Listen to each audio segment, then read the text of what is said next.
A millionaire gifted her $1 million yacht to show the world he had moved on, but when they reached the exclusive marina, security stopped them cold. Cameras rolled, and then she appeared, his ex-wife, elegant and silent, holding the power he'd once stolen. With 4 words, she erased everything he thought was his. From the bow of the yacht, the sun looked like it had been positioned just for them.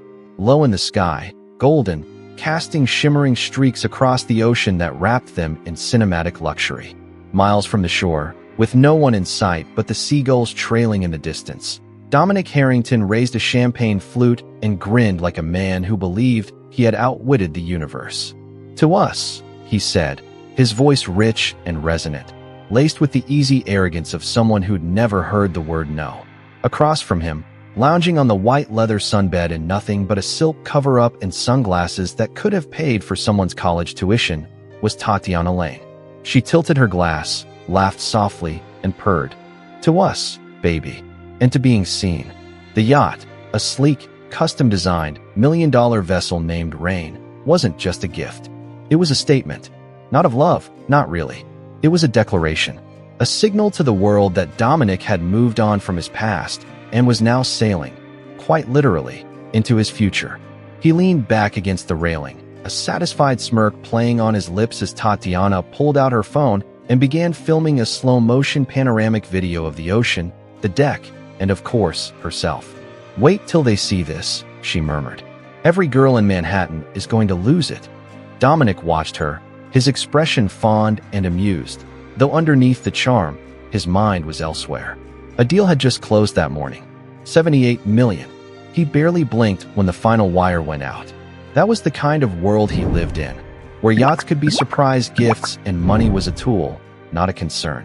And yet, despite the opulence, the real win for him wasn't the boat or the money. It was the erasure of anything or anyone that reminded him of vulnerability. That included Genevieve.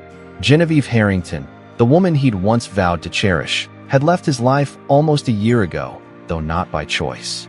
He had made it look like she'd drifted away, quietly and gracefully, but the truth was far less elegant. He'd pushed, bit by bit, a passive-aggressive comment here, a canceled dinner there, slowly turning down the volume on her presence until she felt like background noise in her own marriage. And then came Tatiana. The affair had begun at a rooftop gallery opening in Chelsea. One of those events where the wine was mediocre, but the lighting made everyone look like models. Tatiana had arrived with a tech investor twice her age, but had left with Dominic. She was bold, unapologetic, and unbothered by the fact that he was married. "You look like a man who's bored of being adored for the wrong things," she'd said, licking salt off the rim of her margarita. He remembered laughing. He remembered wanting more. Now here they were, 8 months into their very public relationship, already making headlines in social circles and Instagram reels. And while Dominic claimed he wasn't looking for validation, it didn't escape him that nearly every tabloid that used to praise Genevieve's elegance now fawned over Tatiana's daring style and youthful edge. He had traded grace for glamour, substance for sparkle, and for a while, it had worked. "Guess what?" Tatiana said suddenly, sitting up and leaning toward him with a mischievous grin. "I found the perfect marina. I want to dock Rain there. It's super private, like members only, total elite vibes. My stylist fiancé knows someone on the board." Dominic chuckled. "Tat, we could own the damn marina if we wanted to." She rolled her eyes playfully. "Exactly. So let's just make an entrance, dock the boat, and let people know that we've arrived." Dominic nodded slowly. The idea wasn't just appealing, it was delicious. He envisioned it. The envious stares, the whispers, the flash of cameras as Rain slid into its slip, cutting through the quiet envy of a dozen board members. Of course, there was the matter of ownership, permits, all that bureaucratic nonsense. But that wasn't his problem. He had people for that. And in his world, money solved everything. Always had. Always would. As they sailed back toward the coast, the sun dipping lower behind them, Dominic received a call from one of his assistants. He stepped below deck to take it, his voice becoming terse and clipped.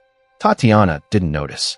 She was too busy filming her third take of a slow twirl with the ocean behind her. A sponsored swimsuit brand had just confirmed their repost. Later that night, as Rain was docked temporarily at a friend's private wharf just outside the city, Dominic poured them both another round and handed Tatiana a small, velvet box. "What's this?" she asked, blinking in surprise. "Another gift already?" He shrugged, pretending indifference. "Just something to match the yacht." Inside was a diamond anklet, delicate but dazzling.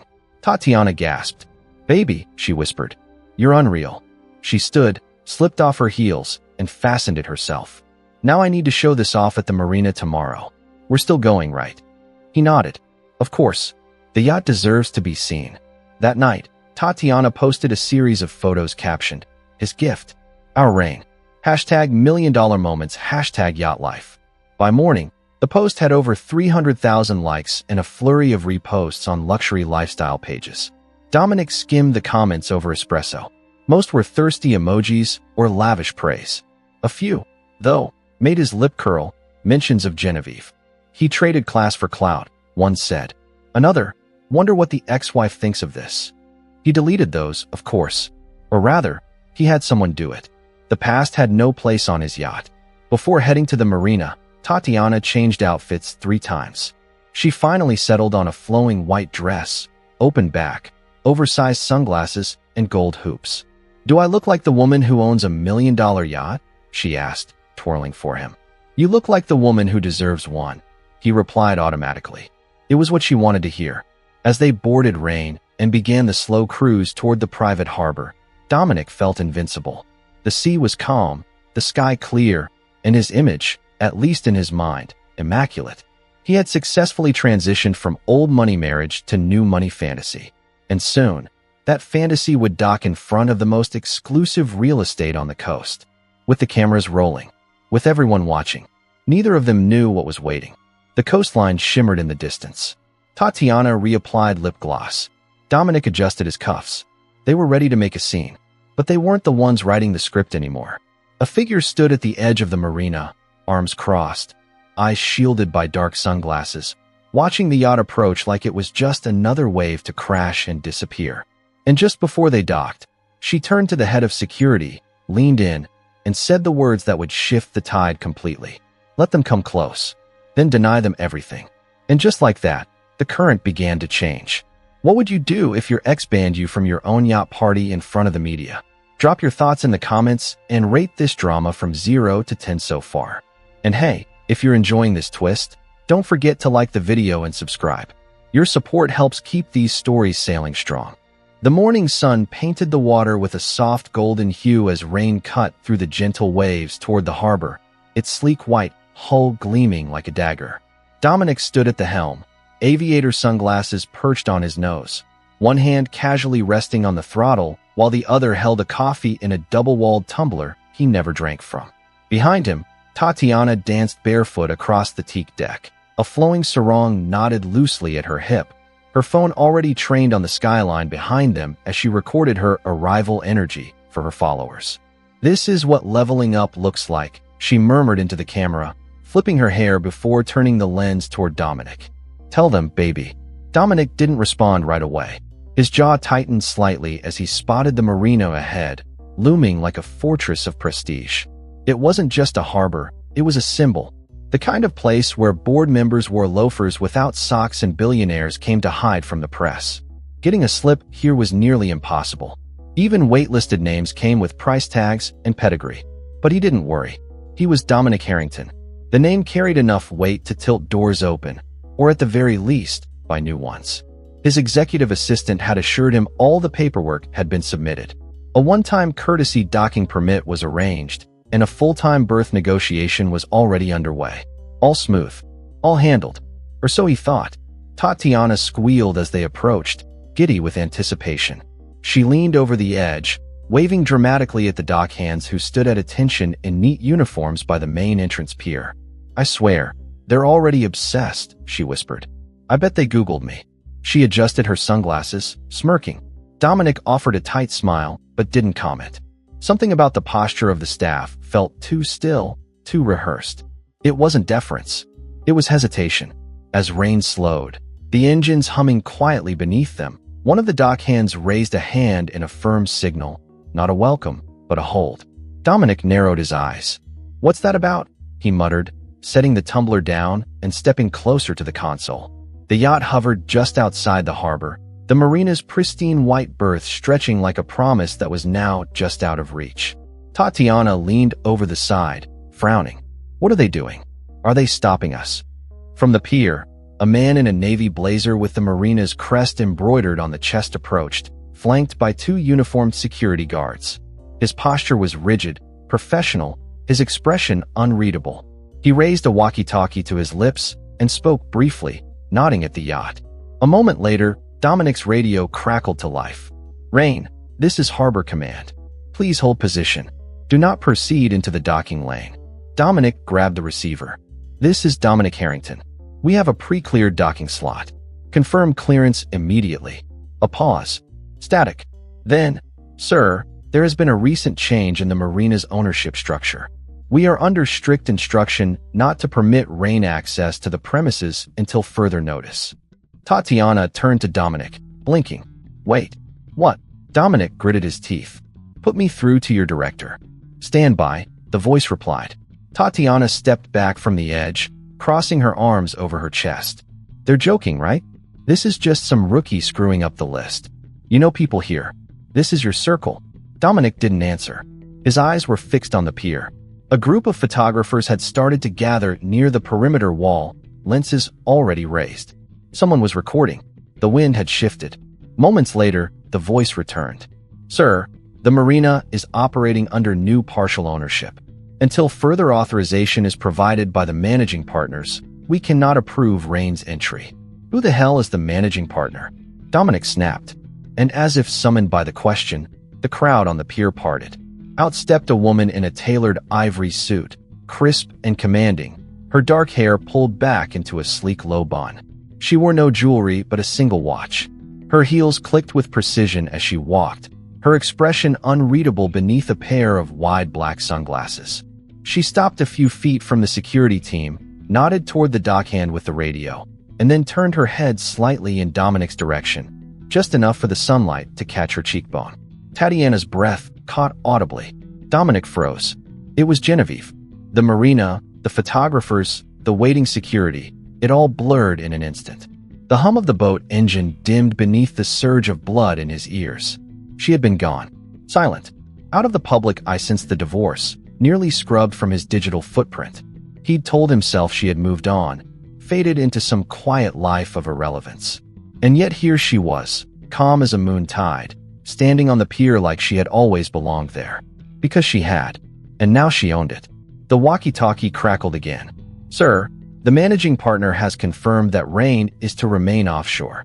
You are not authorized to dock." Tatiana turned to Dominic, eyes wide. "She owns the marina?" she whispered. "Are you serious?" Dominic didn't respond. He stepped toward the edge of the yacht, his voice hard and measured.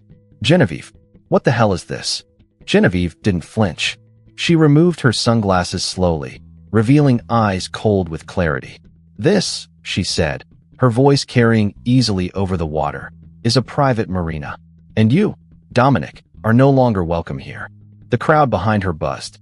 One of the photographers snapped a photo, then another. The security guard beside her leaned forward and added, loud enough for the press to hear, "The managing partner has issued a formal ban on the vessel Rain and any affiliated parties.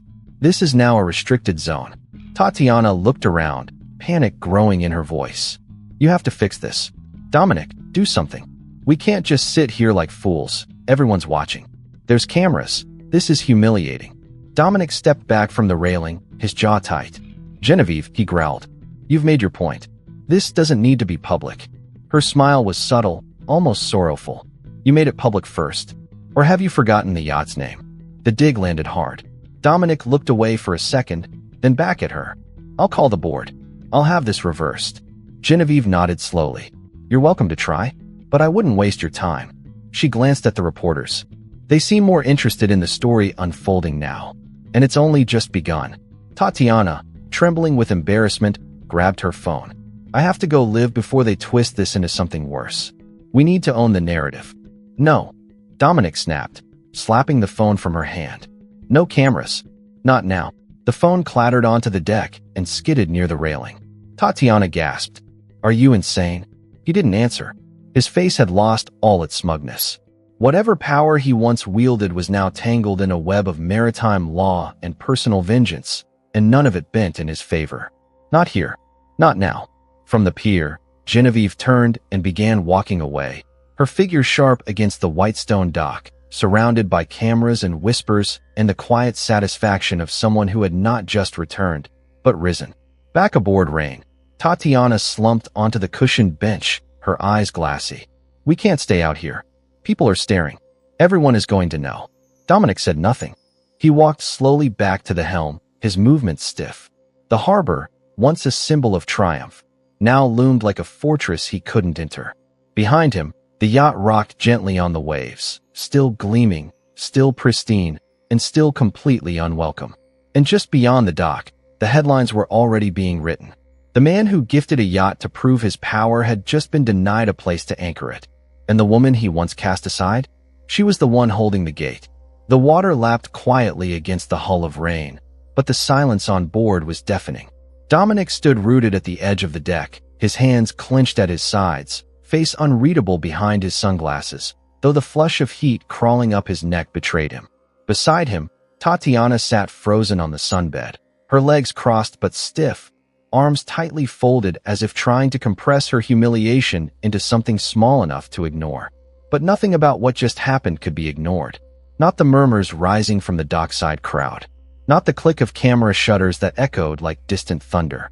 And especially not Genevieve's voice, which still rang in Dominic's ears like the sting of cold seawater.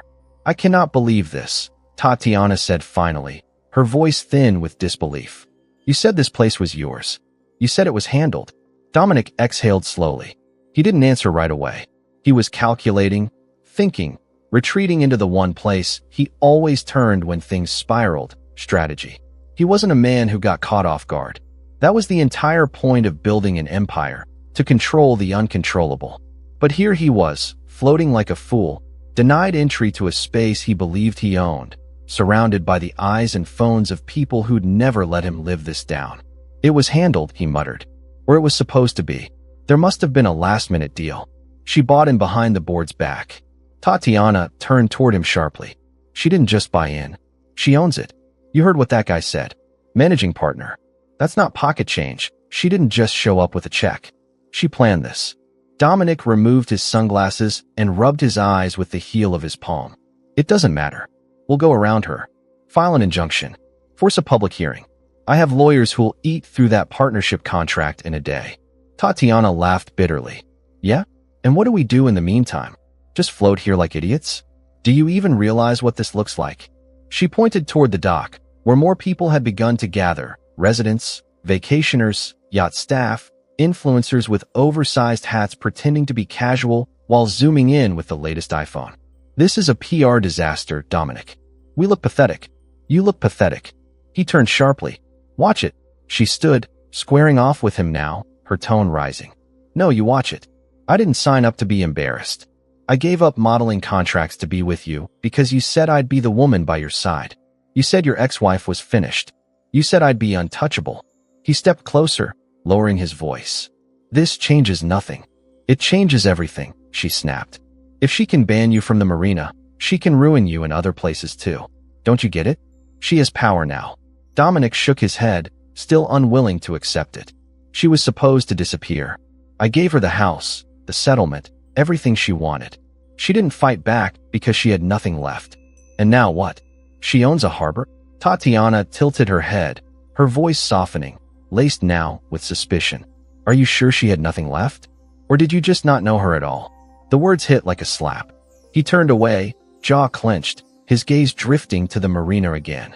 Genevieve had vanished from view, but the damage was done. Word would spread fast. This wasn't some obscure marina in a sleepy town. This was a key networking hub for the East Coast elite. Foreign investors docked here. Film producers lunched on these terraces. Political fundraisers were held on these boats. To be banned from here was more than an inconvenience. It was symbolic. It said something. It said he'd lost control. A buzz came from the table near the helm. Dominic's phone lit up with a call from his chief legal officer. He snatched it up. "Gideon, I need an emergency review of Marina Astor's ownership transfer. Find out when it happened, who signed off, and what options we have." There was a pause on the other end. Then, already on it. But Dominic, this isn't going to be easy. I spoke to someone on the board. Apparently, your ex-wife's stake came through a trust fund tied to a silent investor. She was voted in unanimously. Unanimously? Dominic repeated. Word is, she's been building relationships quietly for months. Philanthropy events, environmental grants, even some coastal preservation work. They trust her. Dominic's grip tightened on the phone. Then break the trust. Find something. Gideon hesitated again. You should know. Press is already calling. They're looking for a statement. Say nothing. Not until I control the story. But he didn't. Not this time. By mid-afternoon, video clips had gone viral. One angle caught Genevieve's statement, perfectly framed by the sun at her back and the yacht rocking behind her. Another clip showed Dominic pacing the deck, clearly agitated, while Tatiana hissed at him from behind oversized sunglasses. The headlines ranged from savage to satirical. Dominic denied. Millionaire barred from his own kingdom. Dock blocked. Ex-wife shuts down yacht dream. Power play. Genevieve Harrington makes waves with marina takeover. Tatiana's followers doubled, then tripled, but not the way she wanted. Comments flooded in, some cheering her downfall, others mocking her shocked expression, frozen mid-gasp in several paused frames. She stopped checking her phone entirely by evening, curling up in one of the yacht's lounges with a silk robe and a bottle of Chardonnay. Dominic, meanwhile, sat in the lower deck's private study, the lights off, the glow of multiple monitors casting sharp lines across his face. The partnership agreement was on screen, pages of dense legal language that offered no clear exit. A list of names scrolled beside it. New investors, most of whom he didn't recognize. That was the part that chilled him. He'd always known who was moving in the circles around him. Now it felt like he'd missed something huge. And Genevieve? She hadn't just climbed back into relevance. She'd done it in silence, without scandal or spectacle, until the moment she chose to reveal herself. A knock came at the glass door. Tatiana leaned in. They're saying the yacht might have to be towed if we don't leave soon. Dominic didn't look at her. Tell them we're leaving. Let them watch. She opened her mouth as if to argue, then stopped. I hope you know what you're doing. I do, he said quietly. But for the first time, he wasn't sure. As the sun set, rain slowly pulled away from the marina, its engines humming low, its sails untouched. On the shore, a group of teenagers waved mockingly. A tourist snapped selfies with the yacht in the background, mimicking Tatiana's infamous shocked face from the video. On social media, a meme had already emerged. Rain denied. When your ex buys the castle and bars the gates. And somewhere deep inside the vessel, Dominic stared at a screen full of names. New players, unfamiliar faces, doors once open now closed. And the name that had unlocked them all, Genevieve. Quiet, calculated, unstoppable. And she hadn't even begun speaking yet. The marina's atmosphere had returned to its usual rhythm by the next morning. Yachts gliding in and out with quiet grace. Waitstaff refilling espresso cups on the upper deck cafe, and maintenance crews wiping down chrome and teak as if nothing had happened the day before. But the air still buzzed with something else. Curiosity, speculation, quiet awe. Everyone had seen the footage. The woman who appeared on the dock and calmly denied Dominic Harrington access had become an overnight legend. Her poised demeanor turned into freeze frames, her words clipped into viral sound bites.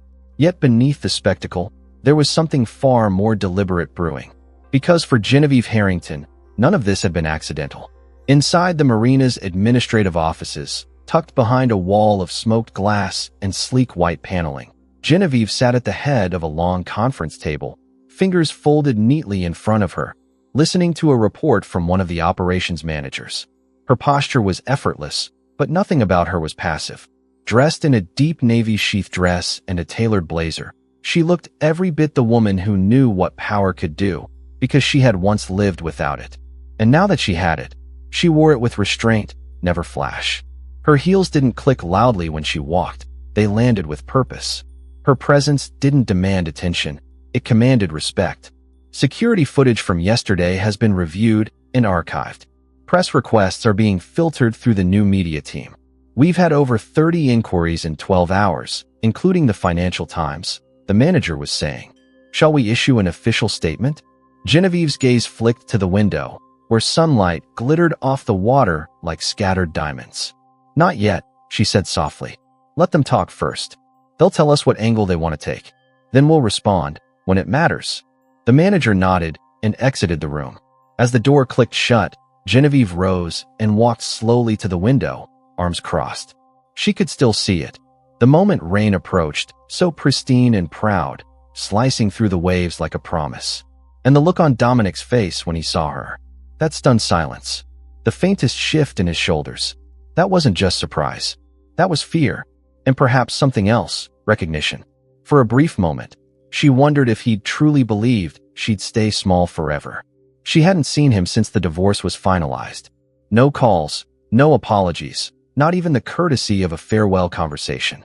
Just paperwork, wire transfers, and silence. He had paid her out of their life like a businessman closing an account. To the world, it had seemed generous. To her, it was insulting. As if her value could be totaled on a spreadsheet. As if her absence could be bought. In the early days of the marriage, she'd been drawn to Dominic's confidence. He had this way of making every decision feel inevitable, as if success followed him like a well-trained dog. And for a while it did. He was magnetic in rooms full of power, always the center of attention, always the one with the sharpest comment and the last word. But power, Genevieve had learned, doesn't reveal who someone is. It reveals who they've been hiding. Over time, the charm curdled into arrogance. The confidence hardened into control. And the last time he had touched her face was not an affection, but an adjustment, tucking a strand of hair behind her ear in front of guests, not because it was in the way, but because it made her look unkempt. "Presentation matters," he had whispered. That was the moment she knew she had become a prop in his life. It had taken time, longer than she wanted to admit, to untangle herself from the version of herself he had created. The quiet wife, the polished smile, the figure beside him in photos that made everything look solid. When she left, she hadn't even packed a suitcase. She'd walked out with her phone, her wallet, and the last ounce of self-worth she still believed in. And for months after, she disappeared from everything. From people, from social events, from herself, until the letter arrived. It came from a lawyer she hadn't spoken to in years. A trust had matured, one that belonged to her late father, an old sailor turned businessman who'd once built marinas before Dominic ever touched the sea. She had assumed the assets were dissolved, lost in mergers, or quietly sold off to cover debts. But the trust had been waiting. Protected. A provision written in the margins for future ventures related to marine property. Her father's legacy, dormant and quiet, like her. That was the beginning. She spent 6 months rebuilding. Quietly. Intentionally. She learned the market, studied property law, reconnected with names she'd long forgotten. Not all welcomed her warmly at first. Some were surprised she wanted to re-enter the space at all. But slowly, with patience and clarity, she made her case. She didn't trade on her last name. She didn't ask for sympathy. She showed up, over and over again. And when a 51% stake in Marina Astor became available, through an owner desperate for capital after a failed hotel expansion, she was ready. The papers were signed quietly. The announcement was delayed deliberately. And by the time the news leaked to the board, it was already too late to stop her. And now here she was. Not hiding. Not waiting. Not clinging to a version of herself that made other people comfortable. A knock at the door pulled her from her thoughts. It was Lena, her assistant. "You have a visitor. He doesn't have an appointment." Genevieve raised an eyebrow. "It's him," Lena added. For a second, Genevieve said nothing. Then, calmly, "Bring him in." Moments later, Dominic stepped into the room, still dressed impeccably. Charcoal gray jacket, white shirt open at the collar, that familiar scent of expensive restraint lingering on the air. But something about him had shifted. His eyes were sharper, his jaw tenser. There was no arrogance in his step this time. Just urgency. "I want to talk," he said without waiting to be offered a seat. Genevieve didn't move from the window. "You already said enough yesterday. Or were the cameras not rolling when you tried to bribe security?" "This doesn't have to be a war," he said. "We can fix this." She turned now, facing him fully. "We? That's rich. Coming from a man who once told me I was a detour." His mouth opened, then closed. She watched him flounder for a second, and it was strangely satisfying. "I made mistakes," he finally said. "But this? Blocking me from the marina? You're better than that." She took a step forward, her heels silent on the plush carpet. No, Dominic. I'm exactly the woman you thought you could erase. You chose the yacht. You chose the performance. I chose the foundation. He hesitated. What do you want? Nothing from you, she replied. This isn't about revenge. This is about balance. And maybe, just maybe, reminding you that not everything beautiful belongs in your display case. He stared at her for a long moment, then slowly turned and walked out without another word. Genevieve returned to the window, exhaling a breath she hadn't realized she'd been holding. Outside, the harbor sparkled. The yachts glided by, and for the first time in a long time, she felt not only present, but unshakable. It didn't take long.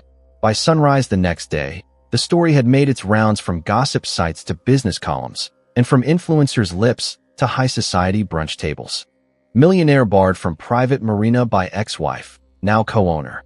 The headline sprawled across a dozen platforms in different variations, accompanied by split-screen images of Dominic on the yacht, mid-squint, and Genevieve, poised in her ivory suit with a calm expression and one raised brow.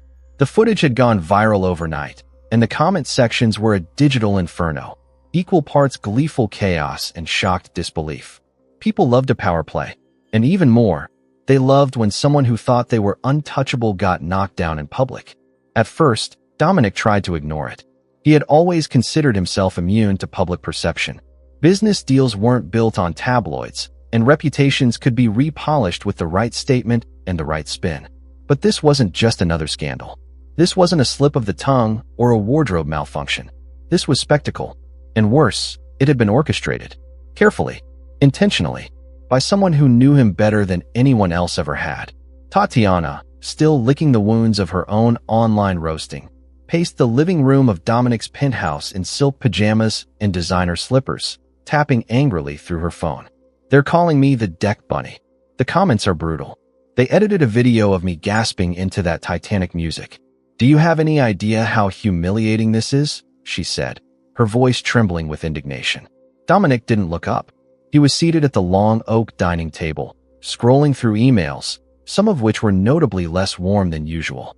A venture partner from Dubai had pulled out of a luxury development deal. Temporarily, they said. An investor from Singapore requested a meeting to clarify the optics. Even a boutique tequila brand he'd been about to endorse had gone radio silent. This will blow over, Dominic muttered, though his tone was unconvincing even to himself. Tatiana threw her phone on the couch. You need to say something. Issue a statement. Defend us. At least say that it was a misunderstanding. People think she owned you on camera. She did, he said sharply, finally looking up. That's the problem. She didn't just ban the yacht. She flipped the narrative. Made herself look like the calm, composed mastermind and made me look like a tantrum-throwing fool. Tatiana blinked, caught off guard by his honesty. So what's the plan? He stood, poured himself a whiskey even though it was barely 10 a.m., and stared out the floor-to-ceiling windows overlooking the city. Damage control, he said. We shift the focus. Remind people who I am, what I've built. Show strength. But without dragging her through the mud, she added quickly. Because if you go after her, you'll look petty. She played this too clean. Dominic glanced at her. Since when do you care about clean? She folded her arms. Since I became the laughingstock of half the internet. That afternoon, Dominic convened with his PR team in his office, the room buzzing with tension. The lead strategist, a shrewd woman named Nadia who had salvaged careers with a single tweet, pulled no punches. You were outmaneuvered, Dominic. She didn't just humiliate you. She rebranded herself. People are calling her the Marina Queen. They're writing think pieces about quiet resilience. You've been cast as the villain, the playboy, the insecure ex trying to flaunt wealth for attention. I'm not insecure, he said. Not the point, she replied. Publicly you are. Now, you have two options. You either go silent and hope it fades, which it won't, or you pivot. Own the story. Show contrition. Talk about your growth since the divorce. How this was a lesson in humility. Dominic scoffed. You want me to admit defeat? I want you to look like a human being. Right now, you're a meme. He sat back, rubbing his temple. Fine. Craft something. Already working on it. But if I may offer one personal suggestion. She leaned forward, tone softer. Next time, don't try to weaponize the past. Especially not against someone who knows how to outmaneuver you with elegance. Back at the marina, Genevieve was already one step ahead. She had granted a quiet, exclusive interview to a respected journalist, not for gossip, but for the finance section. The piece was focused on the revitalization of Marina Astor, its environmental initiatives, and her vision for integrating community outreach programs for youth sailing. There was no mention of Dominic, not even a passive-aggressive reference. And that omission was its own message. She had moved on, and her story didn't need him in it. The article painted her as forward-thinking, strategic, and dignified. And it worked. Within hours, investors who had previously dismissed her as the ex-wife of Dominic Harrington were requesting meetings. Her inbox flooded with partnership proposals, invitations to conferences, and interview requests. But she accepted very few. She knew what was real and what was reactionary. This moment was about more than momentum. It was about building something that lasted. That evening, while attending a private dinner for emerging women in business, she found herself seated beside an older woman who had once served on the board of one of Dominic's companies. The woman raised her wine glass, smiling knowingly. "You didn't just make a move," she said. "You made a statement." Genevieve smiled, but her voice remained composed. "I didn't want to make noise. I wanted to make room for myself. And yet, you did both." Genevieve said nothing, letting the comment linger in the candlelight. Meanwhile, Dominic and Tatiana's appearances began to dwindle. Paparazzi lost interest. Brand partners became hesitant. Tatiana's social engagement dipped, her follower count stagnant. She grew increasingly restless, complaining about the bad energy in the penthouse, the lack of momentum. But Dominic was distracted. More than once, she caught him rewatching clips of the marina scene. Not for nostalgia, but for strategy. He wasn't sentimental. He was studying the moment he lost control. One night, she asked, "Do you still love her?" Dominic didn't answer immediately. "No," he said, "but I underestimated her." Tatiana blinked. "That's not the same thing." "No," he said, "it's not." Outside, the city hummed on. People moved on. But Dominic couldn't shake the sense that the tide had shifted in a way he couldn't predict. He had always believed his empire rested on foundations too deep to shake. But now, he realized, a quiet storm had been gathering beneath him for longer than he'd noticed. One that didn't roar, but still had the power to flood everything. And that storm had a name. One he had once dismissed as fragile, dependent, replaceable. Genevieve. The morning after the second round of headlines broke, Dominic stood at the edge of his balcony, barely noticing the warm breeze as it whipped past the skyline. Below, the city kept moving, indifferent to his humiliation. The usual clamor of honking taxis and construction noise rose faintly from the street, but inside his head, all he could hear was the unrelenting echo of those words, "Rain denied." The phrase had taken on a life of its own, on screens, on coffee mugs, even in memes that turned his downfall into punchlines. Social media wasn't just mocking him. It was memorializing his humiliation like it belonged in the history books of poetic justice. He took a slow sip of black coffee, bitter and burning, and turned as Tatiana emerged from the bedroom in an oversized sweater that didn't belong to her, phone in hand, face twisted in irritation. "Two sponsors dropped me this morning," she announced flatly. One said they're shifting brand direction. The other didn't even give a reason. Just a curt email. "You think I'm not watching, but I am. I'm the collateral damage in this little revenge saga you and your ex decided to play out in front of everyone." Dominic didn't answer right away. He simply looked past her, eyes distant. "It wasn't supposed to go this far." Tatiana scoffed. "Then you clearly don't know her anymore. Because that woman didn't just make a point. She burned your image to the ground and planted a flag in the ashes. And now, I'm paying the price for being on the wrong boat at the wrong time." He finally looked at her, and for a fleeting moment, the steel in his eyes cracked. "You think this is about a yacht?" "It's not," she snapped. "Then what is it? You gave me that boat like it was a trophy. You flaunted it like you were marking territory. And when she pushed back, you flinched. Now you're trying to patch up your brand. But you forgot one thing. Nobody's rooting for the guy who publicly traded in his wife like a lease renewal. Not anymore." She walked away without waiting for a response. Dominic remained on the balcony, jaw tense. He knew she wasn't wrong, not entirely. But he also knew something deeper was unraveling, something he couldn't fully control. By noon, his legal team had delivered a preliminary strategy. One route involved challenging Genevieve's stake in the marina by digging into the original trust that funded her acquisition. Another route, more aggressive, leaned into public pressure, leaking stories that painted her as calculating, possibly unstable, a woman so obsessed with revenge that she'd leveraged family inheritance to publicly destroy her ex-husband. But even his most ruthless advisors hesitated. The public sentiment wasn't with him. And the truth was, Genevieve had done nothing illegal, nothing scandalous. She had simply played her cards in a way no one expected. And that made her untouchable. That evening, Dominic held a private meeting in his downtown office. Only 5 people were invited: his chief legal officer, PR head, 2 top investors, and a crisis branding consultant. The room was sterile and cold, floor-to-ceiling windows overlooking the river, but the energy was far from calm. First things first, the consultant began, adjusting her glasses. You are no longer in control of this narrative, so stop trying to fight it. Start shaping a new one. Dominic leaned back in his chair, arms folded. What does that mean exactly? It means stop reacting and start redirecting. We need a philanthropic angle, a humanizing one, something that reminds the public that you're not just a suit with a yacht and a mistress. That's not who I am, he muttered. Then prove it, she replied. Start showing up somewhere besides parties and boardrooms. Reinvest in your education initiative. Get seen supporting something that doesn't benefit you directly. His PR head added, and you might want to consider stepping away from Tatiana for a bit. Dominic's eyes narrowed. Why? Because the optics aren't helping. She's being painted as the superficial arm candy who laughed while your ex-wife took you down. Whether that's fair or not, it's what people believe. And perception is reality in the public sphere. Dominic exhaled slowly, frustration simmering beneath the surface. She'll never go for that. Then your image continues to burn, the investor chimed in.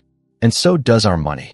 Back at the marina, Genevieve remained mostly out of sight, letting the wave crest without adding to its force. But she wasn't idle. Every morning she reviewed development proposals, met with new partners, and coordinated the next phase of expansion for the marina. A sailing school for underserved youth was already in the works. Sustainability initiatives had been pitched to green investors.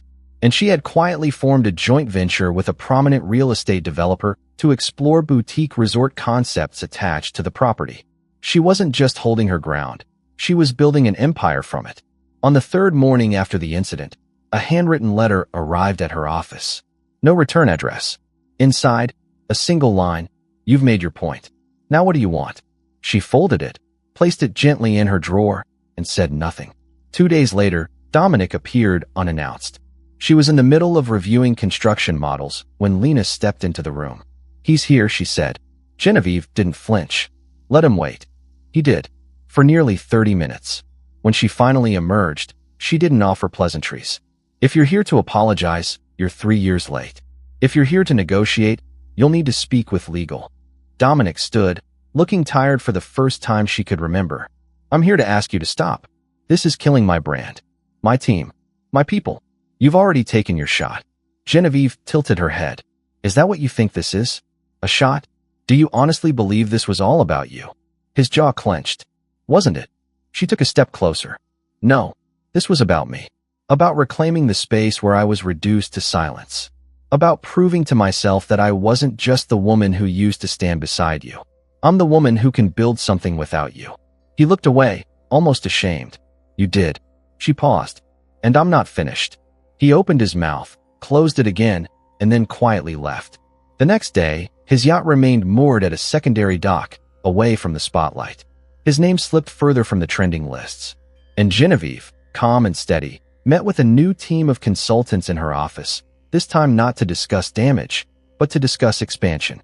Because the marina was just the beginning, and she was just getting started. Tatiana hadn't left the penthouse in 3 days. Not for brunch, not for content shoots, not even for her scheduled blowout at the salon she never missed. The sunlight spilling through the floor-to-ceiling windows didn't entice her. Neither did the catered meals or the offers pouring in from wellness brands hoping to capitalize on her sudden surge in relevance, even if it came draped in ridicule. She sat curled on the edge of the velvet sectional, phone gripped tightly in one hand, the other scrolling through endless comments. Some praised her for being bold. Others mocked her with the venom of strangers who smelled weakness and wanted to sink their teeth in. Dominic had gone silent, absorbed in endless meetings and strategy calls, most of which happened behind closed doors. The divide between them had grown overnight. Once, he couldn't stand to be more than a few feet from her, always pulling her in close for a photo, a whisper, a show. Now, they shared space like awkward roommates, bound by convenience, but utterly disconnected. She had built her identity on his orbit, on the illusion of being the chosen one, the woman who replaced someone no longer worthy. But that illusion had cracked at the marina and now lay shattered across every news outlet she tried to avoid and every social platform she couldn't stop refreshing. By the fourth day, she snapped. "This is unsustainable," she said loudly, not waiting for Dominic to look up from his laptop. "You think I'm just going to sit here while your ex turns me into a joke? While you pretend none of this matters?" He didn't look at her, didn't flinch. "I'm working." "Working? You mean scrambling? Scrambling to patch your name back together while I rot in here watching influencers dissect my eyebrows on TikTok." Her voice cracked as she paced the floor, gesturing wildly. "You promised me everything.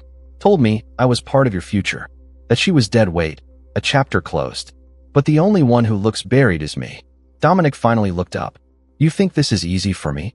I think you lied," she hissed. "You told me she was weak, that she'd never fight back. But she didn't just fight, she won. And now I'm the woman who got upstaged in heels and a backless dress." His expression tightened. "Enough. No, not enough. Not until you admit you underestimated her. Not until you admit you still don't understand the game you're losing." She stopped, staring at him with something colder than rage. "Or maybe you do understand it. Maybe that's what scares you." He stood now, crossing the room in 2 long strides. "You want the truth?" he said, voice low but sharp. "I didn't just underestimate her. I erased her. I stripped her of every tool she had, made sure she had no allies, no resources. She was supposed to fade into silence. And somehow, she turned that silence into strategy. I didn't see it coming because I didn't think she was capable." Tatiana took a step back, eyes narrowing. "And now you're scared of her." "I'm not scared," he said, though the words landed hollow. "I'm recalculating." She shook her head slowly. "You should be scared. Because if she's capable of this, who knows what she's building next?" That night, while Dominic locked himself in his office, Tatiana poured herself a glass of wine and sat in the dark, illuminated only by the blue glow of her phone screen. She began researching Genevieve, really researching. Not the polished interviews or the boardroom photos, but the history, the background, the quiet pieces that made up the woman now standing taller than ever. She dug through archived property records, old articles, social network connections. And then she found something. It was a reference buried in a business newsletter, a nod to a trust created years ago by a man named Franklin Whitmore. Genevieve's maiden name. Her father, a marine investor, a developer of coastal communities. There was a brief mention of a now-defunct boatyard company that had been sold off during a turbulent merger. Tatiana's wine glass stilled in her hand. She clicked through documents, connections lighting up in her mind. Marina asked her wasn't just a power play. It was legacy. It had once been part of Genevieve's family. And now, she had reclaimed it. The realization hit with force. Genevieve hadn't just clawed her way into power. She had returned to claim what was always hers.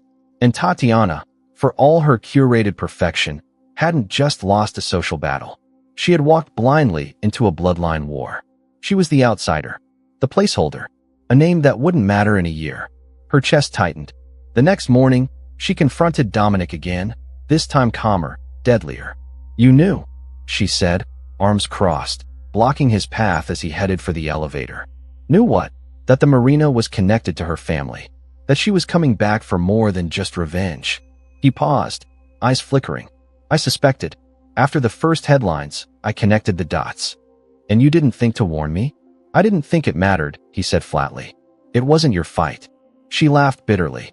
"You handed me a grenade disguised as a yacht and pushed me into the line of fire.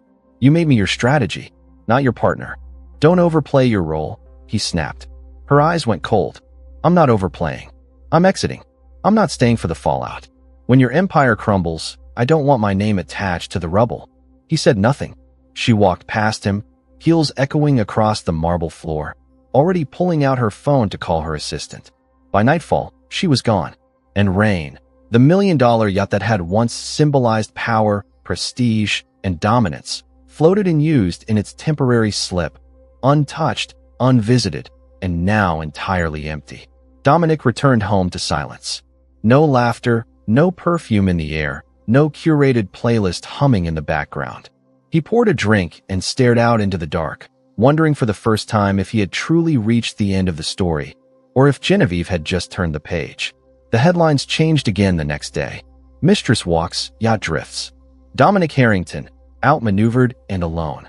And at the bottom of the trending list, one simple photo, Genevieve, stepping out of a black car, briefcase in hand, walking into a building marked with the logo of an exclusive investment group.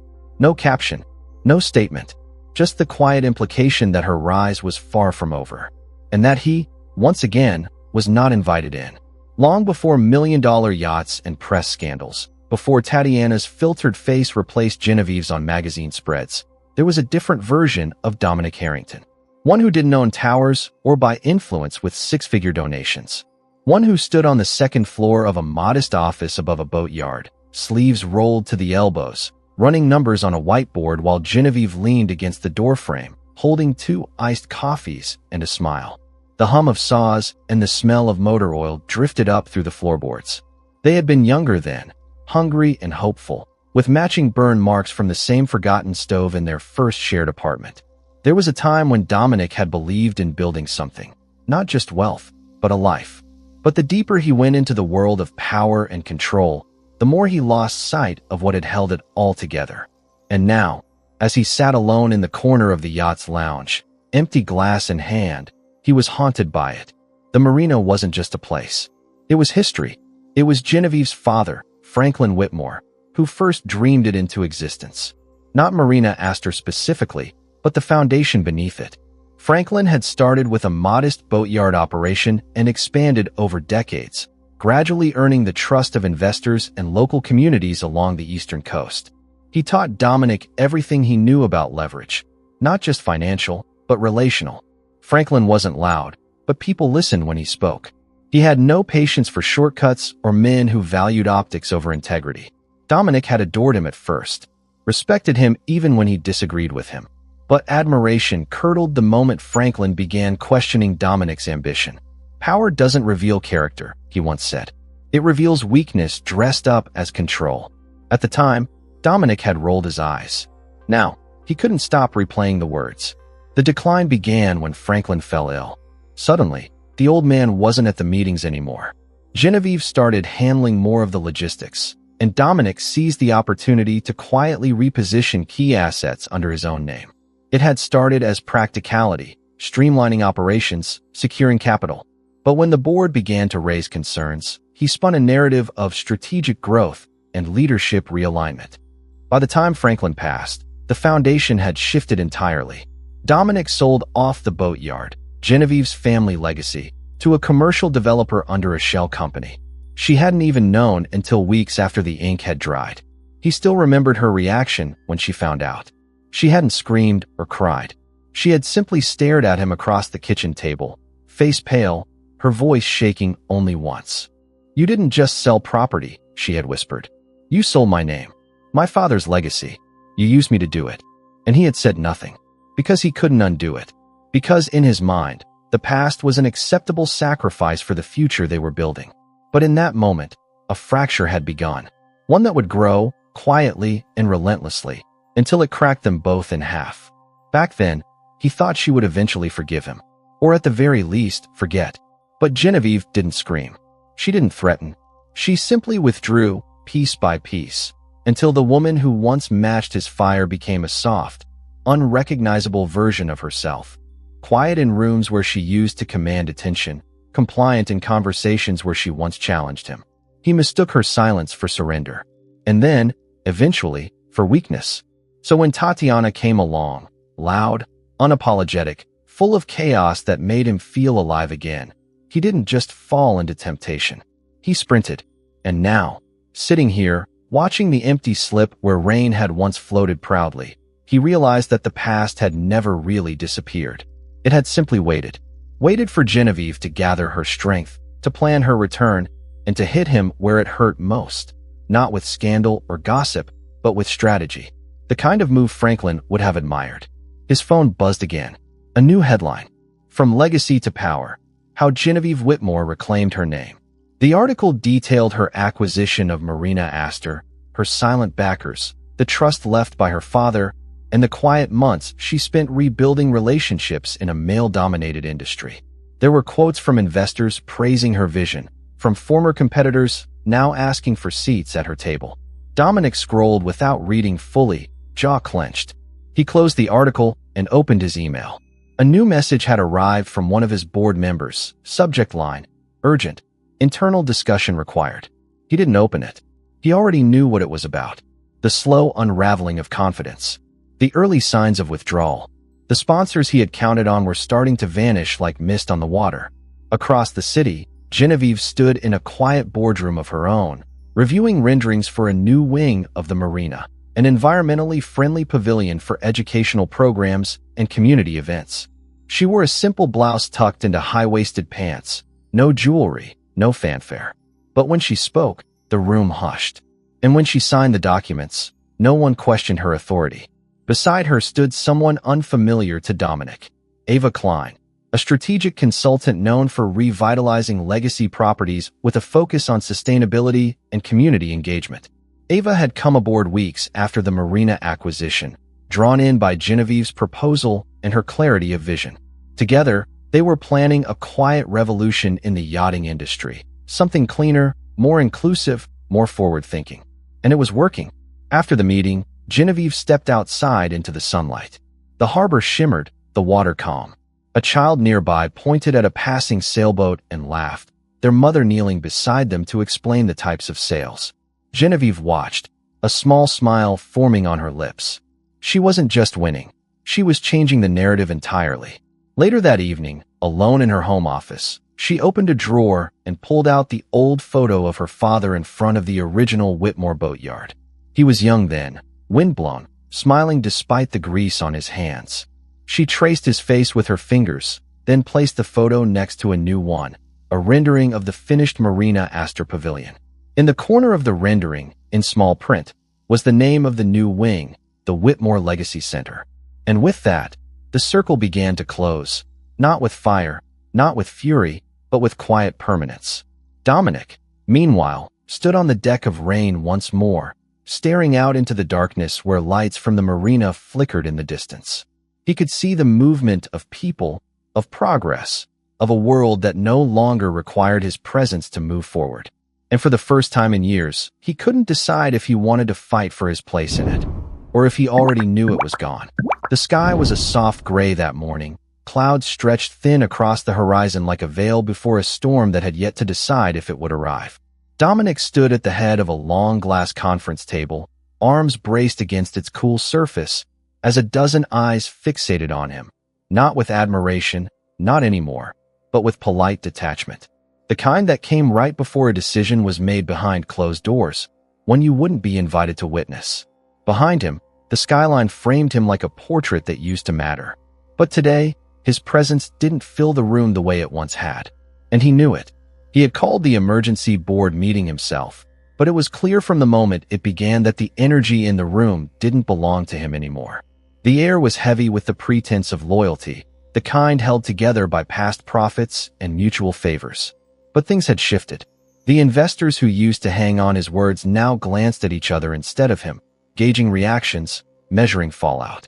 The room was quiet as he finished his presentation, a defense more than a strategy, full of charts and projections that once would have drawn applause. Now, they fell flat, untouched on tablets. When he finally paused, waiting for a question or comment, the silence stretched just long enough to wound. Then one of the senior partners, a man named Harris who had once toasted Dominic's engagement with Genevieve, cleared his throat. "It's a compelling case," he said. "But in light of recent developments, some of us feel a shift in direction might better serve the firm's long-term interests." Dominic didn't react. Not visibly, but his stomach turned. "You're referring to the marina incident," he said plainly. "I'm referring to a pattern," Harris replied, not unkindly. "There's been a loss of confidence. Publicly, yes, but internally too. Sponsors are hesitating. Partnerships are stalling. We're not questioning your intelligence, Dominic. We're questioning the risk of continuing with your current trajectory. And what trajectory is that? He asked, voice clipped. A personal one, another board member answered. Public image matters more than ever now. We're not immune to it. We can't afford to pretend we are. Dominic leaned back, his expression unreadable. But inside, something splintered. He had seen this moment coming. The quiet rebellion, the soft coup. He had once orchestrated moments like this from the shadows, nudging out competitors, repositioning power. And now he was on the receiving end of it. Genevieve's impact hadn't been just personal. It had reached here, into rooms she never entered but still managed to influence. After the meeting adjourned, Dominic returned to his office. Alone. No one followed him to shake his hand or offer reassurances. The door shut behind him with a finality that made his ears ring. He walked to the window, staring out over the city, the noise below somehow louder than usual. His empire wasn't burning, it was eroding. And erosion was worse. It was slow, deliberate, quiet. The kind of destruction you didn't notice until the foundation cracked beneath your feet. His assistant knocked, bringing in a letter marked confidential. He opened it with practiced fingers. It was from one of his longtime investors. The message was brief: regret, concern, a pause in future collaboration until his brand had stabilized. Brand. The word felt surgical, detached, as if he were nothing more than a logo in decline. Later that evening, Dominic did what he hadn't done in months. He returned to the yacht. Alone. No cameras. No followers. No mistress to film the approach. Rain sat in the same auxiliary dock, stripped of its power. It was polished and pristine, but hollow. He stepped aboard with a kind of reverence, as if stepping into a memory he hadn't earned. The silence was deafening. Every surface gleamed with wealth, yet none of it felt like it belonged to him anymore. He sat in the captain's chair, staring at the console, fingers brushing over the throttle without intention. The control he once cherished now mocked him. The yacht, the symbol of everything he believed gave him dominance, was now a floating metaphor for what he had lost. Not because of scandal, not because of crime, but because someone he had dismissed as gentle had turned out to be far stronger than he'd ever given her credit for. He opened his laptop. A new article had just been published. Whitmore reimagined, a legacy reclaimed. The piece focused on Genevieve's newest expansion, a strategic alliance with an eco-tourism firm that would place the marina at the center of a sustainable travel initiative. The article highlighted her leadership, her clarity of vision, her refusal to make noise for attention. She hadn't granted any interviews since the initial wave. She didn't need to. Her silence now spoke louder than Dominic's entire press team ever could. As he read, his phone buzzed again. This time it wasn't a news alert or a cancellation. It was a message from Tatiana. A single line. They're calling her the future. What does that make you? He didn't respond. Instead, he walked to the edge of the deck and looked out toward the marina. The lights twinkled across the water. From this distance, he couldn't see her, but he could feel her presence in every dock, every quiet transaction, every press release that didn't mention him. He had built an empire of noise. She had rebuilt one of silence. The final blow hadn't come with a bang or a scandal. It had come with composure, with a graceful denial, with the steady, unstoppable rise of someone who didn't need to raise her voice to win. And somewhere, deep inside him, something shifted. Not redemption, not regret, but the smallest flicker of realization. He had made her his past. She had made herself the future. Morning sun spilled over the docks like honey, coating every edge of the marina in a golden warmth that made the water sparkle like it had secrets to keep. The air was different now, buzzing, alive, full of movement and momentum. Marina Astor, once a resting place for the elite's floating palaces, had evolved into something much more. The flags along the dock fluttered in rhythm, bearing the new emblem of the Whitmore Legacy Foundation, and the previously exclusive landscape of white yachts and mirrored glasses had started to shift. New voices echoed from the pavilion. Laughter mingled with the sea breeze, and the scent of coffee and sunscreen replaced the sterile sharpness of old money. Genevieve stood at the edge of the dock, clipboard in hand, wearing a pale blue linen dress that danced around her ankles with every step. No heels today, no corporate armor, just confidence, comfort, and a quiet determination that needed no embellishment.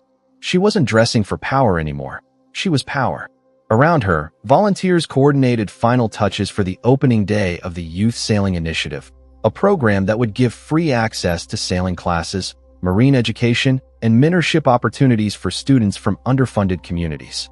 The Whitmore Legacy Center was officially launching, and it wasn't just symbolic. It was personal. One of the coordinators jogged up to her, breathless and beaming. The first group just arrived. 5th graders from Harbor Heights Academy. They're already in love with the boats. Genevieve smiled. Make sure they get time in the simulator before they board the real ones. And sunscreen. Lots of sunscreen.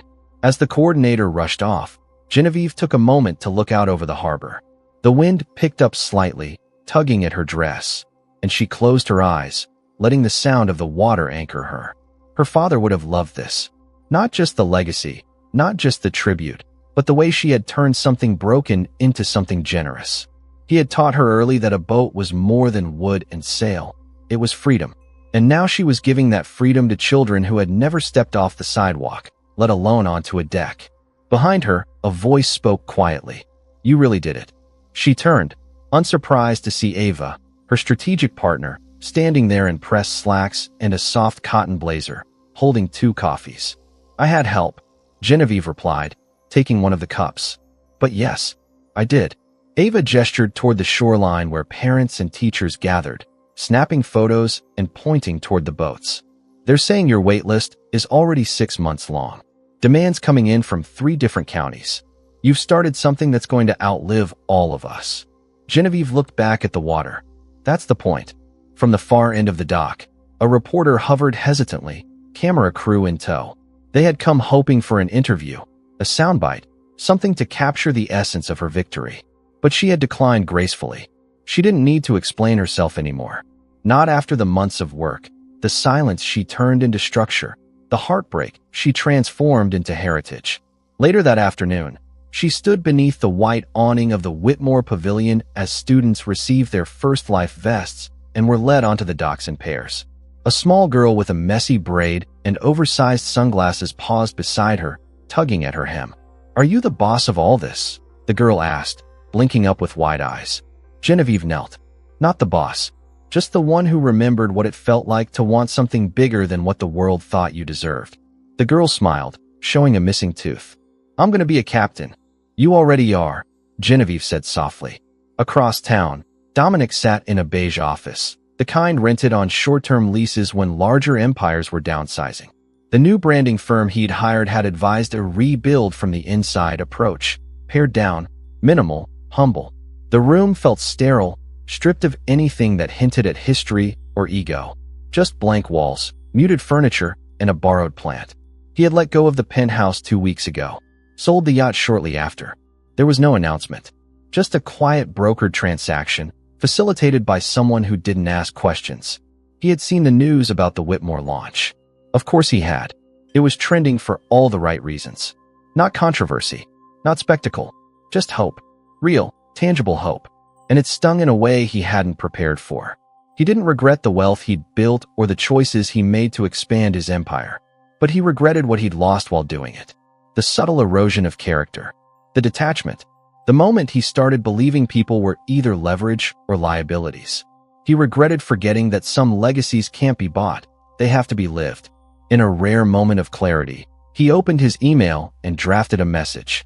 Short, sincere, no subject line. I saw the coverage. It's extraordinary.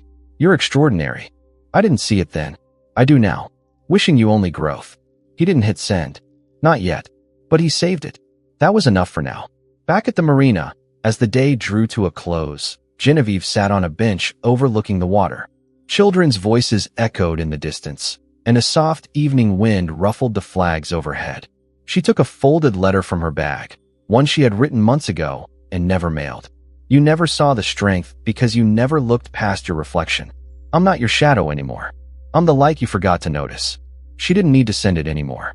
Not after today. As the sun began to set, casting long shadows across the dock, she stood and walked slowly toward the main building. The lights inside flickered on one by one, illuminating plans for the next expansion phase, a new fleet of teaching vessels, a mentorship program, a scholarship fund. Her life was no longer a reaction to what had been taken from her. It was now a declaration of what she could build, Dominic once gifted a yacht to impress. Genevieve gave the sea back to those who had never touched it. And while he drifted into memory, she sailed forward, not as someone's ex-wife, but as a legacy reborn.